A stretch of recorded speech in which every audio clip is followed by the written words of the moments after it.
In this video, we're looking at the Heisenberg uncertainty principle, and the information we're given is not totally ready to plug in to the position momentum uncertainty formula.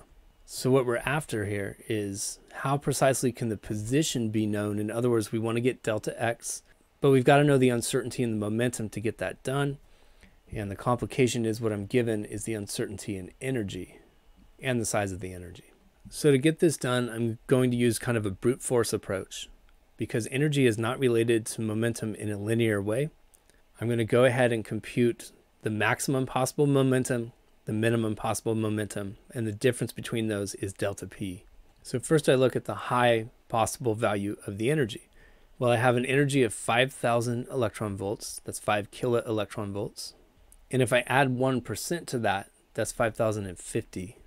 Now to convert this to a momentum, I need to put it in SI units first.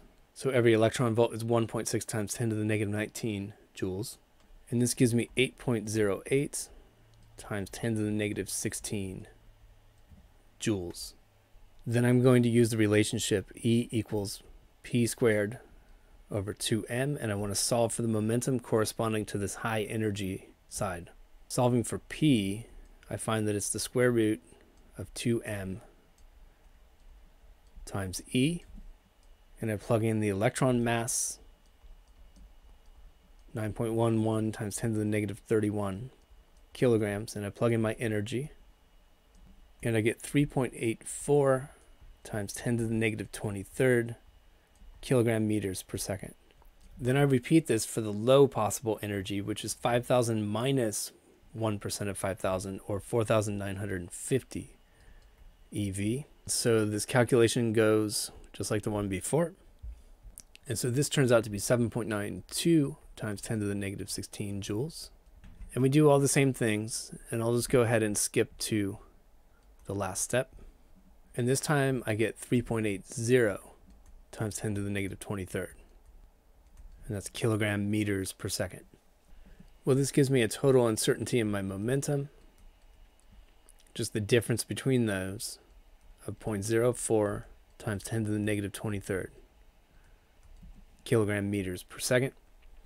And finally, I'm able to find the uncertainty in position for this electron.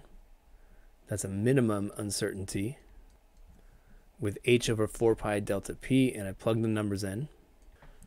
And this gives me 1.32 times 10 to the negative 10